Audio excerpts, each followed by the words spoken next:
Deacon Jim, thank you so much for meeting with us today. We really appreciate it.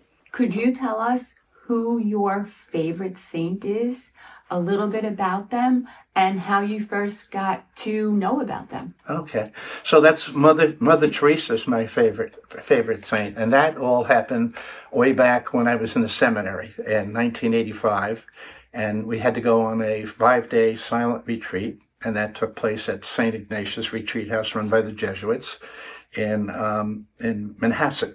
And the director that I had was Kirk Reynolds. It's amazing I can remember all these people from 50 years ago, 40 years ago, and I can't remember people from 40 minutes ago sometimes. But anyway, we got to talking about my background and so on, what I did, and that he had talked about how Mother Teresa had a big effect on his life. And then I said, yeah, I know so much about her because she does all these wonderful things and so on, and for helping the poor and the needy and those who really need some help. And that's what tripped it off for me to get involved with doing a lot of beneficial work to help people out. At the time, I was a supervisor with the F.A. Bartlett Tree Expert Company out of Stamford, Connecticut. And so I was looking now to help people out. So one of the first projects I got involved with was Ronald McDonald House. Oh. So Ronald McDonald House, I got approval from the Home Office to send a tree crew over there to do work for the day, gratis. Mm-hmm. And what they needed to have done was the parking lights where the parking area was being overgrown with trees.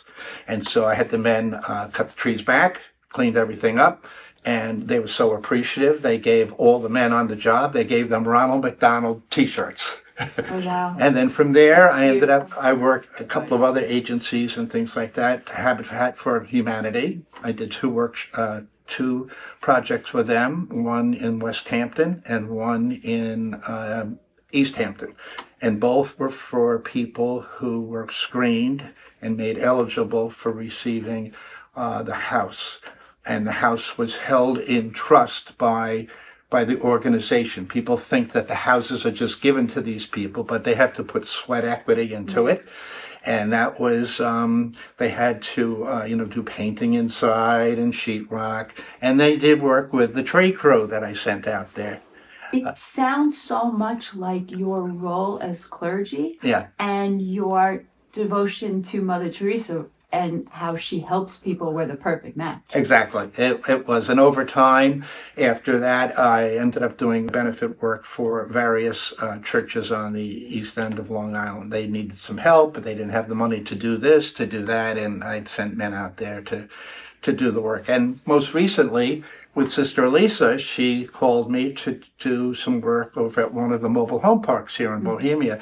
The woman didn't have the money, and she was getting propane gas to her tanks, and the guy could not get in there to do it because of poison ivy. And everything was overgrown. So I am not allergic to poison ivy. So I went in there and sprayed it first, and it killed the poison ivy, and then the men could get in without getting all messed up with poison ivy. And the woman was very, very thankful. And then Sister Lisa sent me over to another place here in Ronkonkoma for a woman who was worried about a tree coming down on her house, and it turned out to be it's not there yet. I said, you got a ways to go before this needs to be removed, but I'll remove it for you when the time comes. Yeah. Well, it sounds like Mother Teresa's had a huge impact on your life and your service. Oh yeah, a lot of service. Been called to do that throughout my years. So. Now, this is totally off script, but right. Is there a particular quote or something in particular that Mother Teresa has said that stuck with you? Oh, geez. I know, she's a lot. She was making a presentation to the United Nations in 1995, and she was asking the countries of the world to help pool their food resources to help feed those who were on the borderline of starvation. And she met a member of the United Nations. A young guy went up to her and said, "Everybody knows that you're a very prayerful woman." He said, "Can you give me a prayer that I might take with me and pray it every day. And so he said, my mother and father taught me the Our Father and the Hail Mary, and I love to pray that, but I know that you can help me with the prayer. So she took the man's hand and she said, I want you to look at my 5 fingers. And she said, here's the prayer that you can pray. You did this for me. Wow. And so this is about how people have helped you and how you are called to help people in return. Thank you so much for your time. Well, you're We welcome. appreciate it. Oh, sure. Thank you.